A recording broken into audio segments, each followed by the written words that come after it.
I remember the exact second my whole world tilted.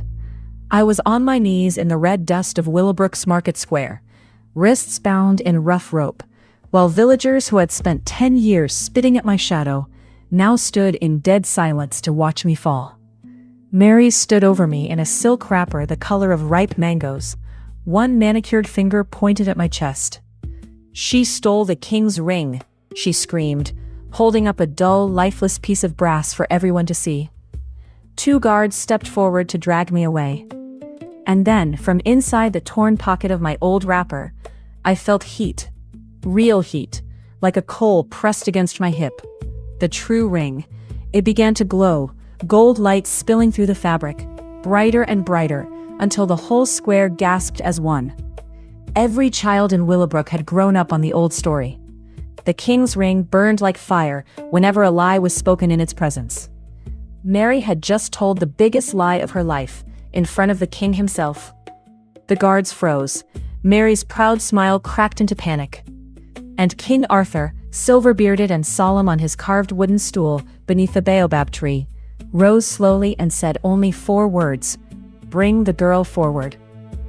What happened next would change my life, and the life of everyone in that square, forever. But to understand how a barefoot water girl ended up kneeling before a king with a burning ring hidden in her pocket, you have to go back to the day I buried my mother beneath the acacia tree at the edge of our compound, and the village quietly decided I was worth nothing at all. If stories like mine, the forgotten ones, the overlooked ones, mean something to you, stay with me until the end, and consider subscribing so you never miss the next one. Now, let me take you back to where it all started. I was born in Willowbrook, a village pressed between a wide brown river and a stretch of golden savanna, where the wealthy built their homes with painted clay walls and the poor built theirs with whatever the land was willing to give.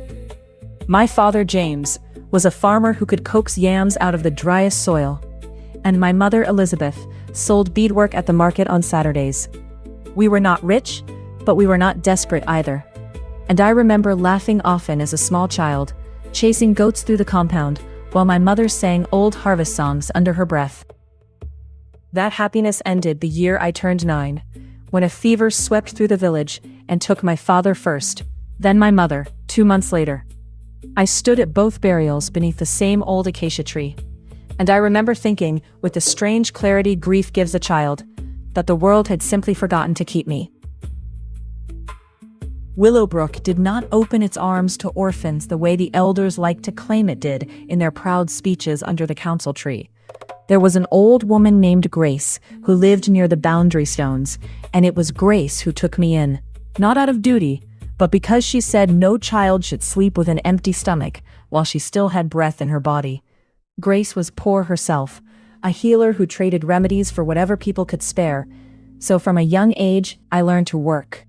By 12, I was fetching water for the wealthier families of Willowbrook, walking the long dirt path to the river twice a day with a clay pot balanced on my head, my feet cracked and bare, my wrapper patched so many times it had lost its original color entirely.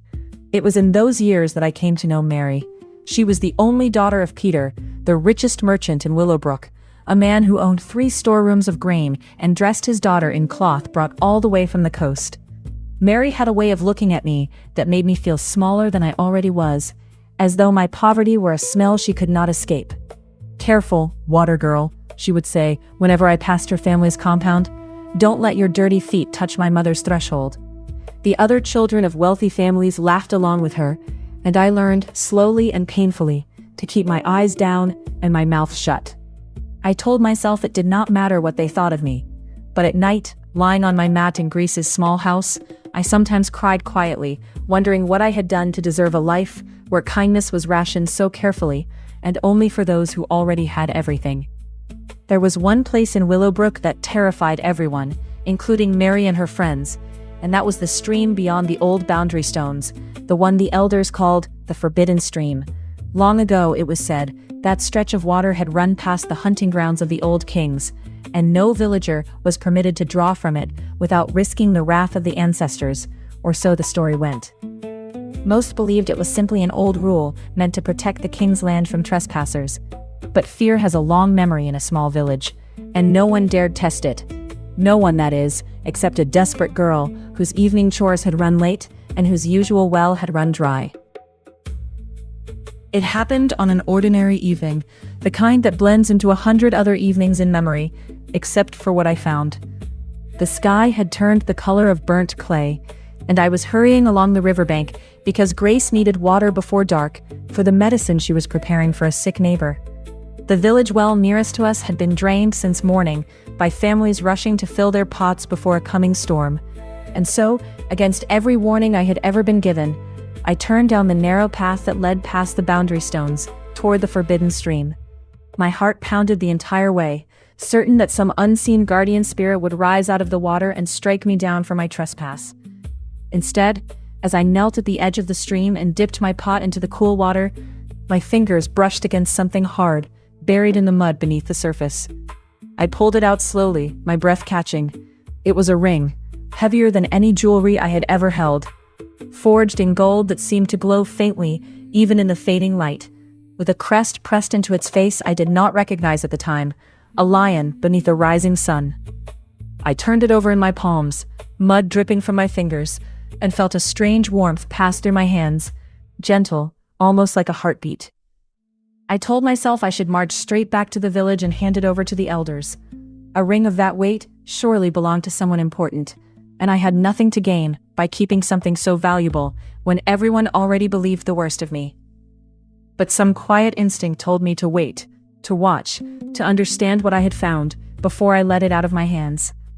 So I wrapped it in a scrap of cloth and hid it in the folds of my wrapper, and carried both my water and my secret home that night, saying nothing to Grace, though her sharp eyes lingered on me a moment longer than usual, over the cooking fire. The truth about the ring revealed itself only a few days later. Mary had come storming into the market, accusing a young boy named Thomas of stealing coins from her father's stall, her finger jabbing at his chest the way it so often jabbed at mine. "He took it, I saw him with my own eyes," she insisted, though Thomas swore he had done no such thing. I was standing nearby with my water pot, the ring hidden against my hip, when I felt that same strange warmth flare suddenly into heat. I glanced down, startled, to see a faint golden light pulsing through the cloth, timed almost perfectly with Mary's accusation. Later, when Thomas's innocence was proven by a neighbor who had actually seen the real thief, I understood with a chill running down my spine exactly what I was holding. The ring did not simply glow, it burned brightest whenever a lie was spoken in its presence. Over the following weeks, I tested this quietly, carefully, never telling a soul, not even Grace, though I suspected she noticed the way I sometimes flinched for no visible reason during certain conversations. I began to understand the shape of the gift, and the danger of it too. A ring that could expose every lie in a village built on gossip, pride, and careful appearances was not a small treasure. It was a weapon, and weapons in the wrong hands change everything. I told myself I would find the right moment to return it, to whoever it truly belonged to, once I understood what I was dealing with. That moment arrived sooner than I expected, and far louder than I could have imagined, on the morning King Arthur's royal procession rode into Willowbrook. It was rare, almost unheard of, for the king himself to travel so far from the capital to a village as small as ours, and the entire village turned out along the main road to watch the procession pass, drummers announcing his arrival long before his carved wooden litter appeared over the rise. King Arthur was an older man, broad-shouldered despite his years, with a calm, tired sort of authority in his eyes, the look of a ruler who had carried the weight of his kingdom for a long time. He addressed the crowd from beneath the great council tree, explaining that his family's ancestral ring, passed down for 6 generations, bearing the royal crest of the lion and the rising sun, had gone missing from his hunting grounds many weeks earlier, believed lost somewhere near the old stream bordering Willowbrook's land. He promised a reward beyond anything most villagers could imagine, and more than that, a seat of honor at his own table for whoever returned it, a chance to rise, however briefly, above the life they had been born into. I stood at the very back of the crowd that day, my water pot balanced against my hip, my heart hammering so loudly I was certain the people beside me could hear it. The ring was hidden in a pouch tied against my waist, and I felt its warmth pulse gently, almost as though it recognized the king's voice. I thought, standing there in the dust with my cracked bare feet, about walking forward, about simply telling the truth, about handing over what I had found, and letting whatever came next unfold honestly. But fear held me in place.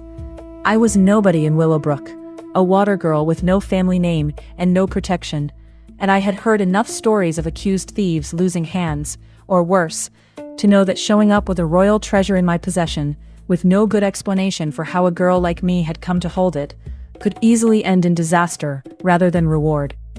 So I said nothing, and went home that evening with the secret still hidden against my skin, telling myself I would find a safer way, a better moment, to make things right. Mary, however, had been watching me more closely than I realized.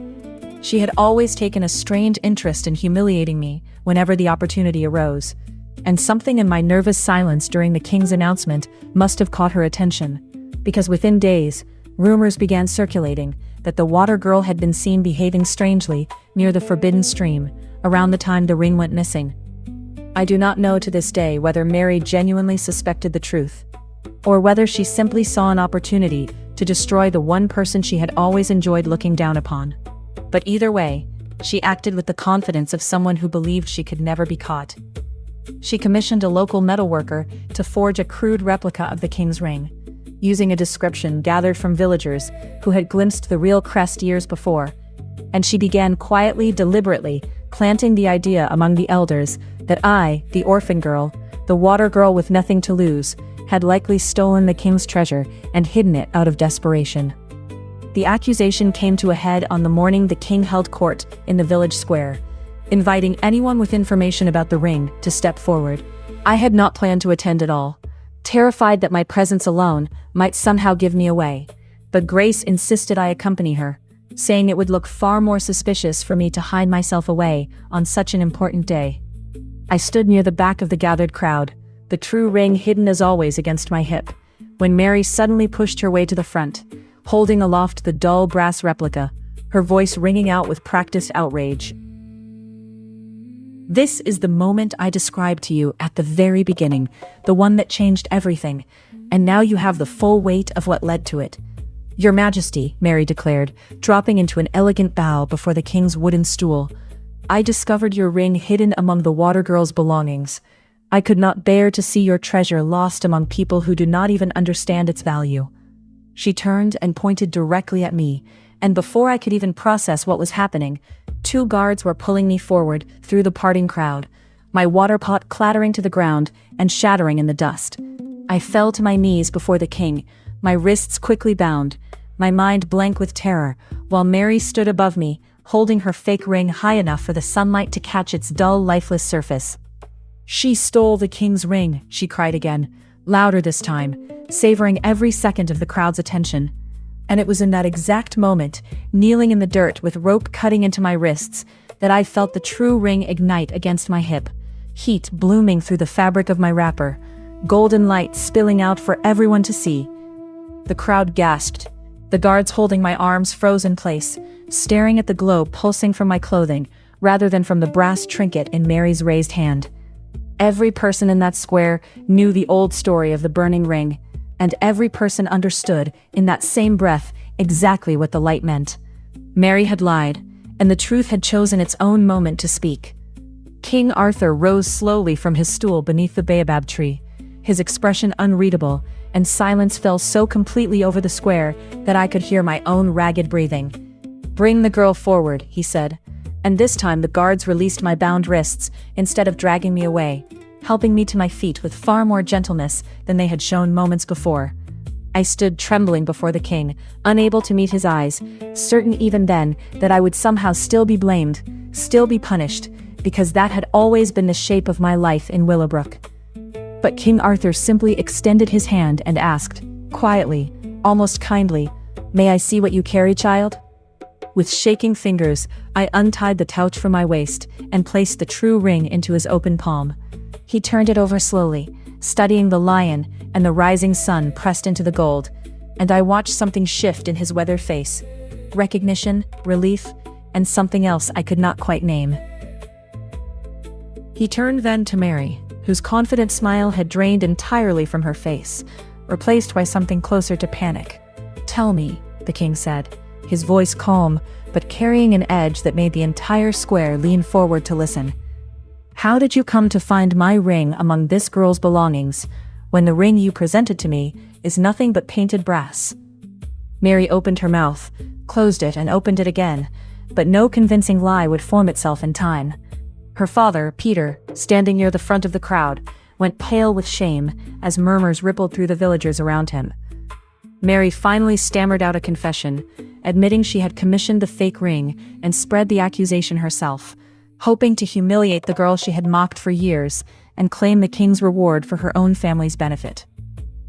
King Arthur did not raise his voice in anger, though the weight of his disappointment settled visibly over Mary and her father. He ordered that no harsh punishment be carried out, only that Mary publicly apologize before the entire village, and that her family repay, from their considerable wealth, the cost of the metalworkers' labor and the disruption caused to the court's proceedings. It was, I would later understand, a far gentler judgment than many in the crowd had expected, and I think it taught Willowbrook something almost as valuable as the truth itself, that justice does not always require cruelty to be effective. Then the king turned back to me, and for the first time in my life, I felt the full weight of someone's genuine, undivided attention. "You could have sold this ring for more wealth than this entire village sees in a generation," he said. "You could have melted it down, traded it in secret, disappeared with a fortune, and no one would have known the difference. Instead, you hid it, protected it, and said nothing, even as it might have saved you from public shame far sooner. Why?"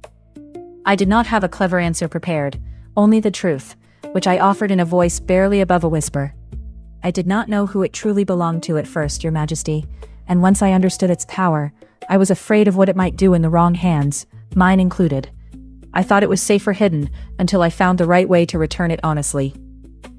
The king studied me for a long moment, and then he smiled, the first genuine smile I had seen cross his face since his arrival. "There are very few people," he said, loud enough for the whole square to hear, "who would choose honesty over fortune when no one is watching. I have searched my entire kingdom for a ring, and I have found something far more valuable in a village that overlooked her for years." That afternoon, King Arthur offered me a place at the palace, not as a servant, but as an advisor entrusted with matters of truth and judgment, a role born directly from the honesty I had shown, when it would have been far easier to lie. I looked to Grace, standing at the edge of the crowd with tears shining in her tired eyes, and she nodded at me, urging me forward with nothing but pride on her face.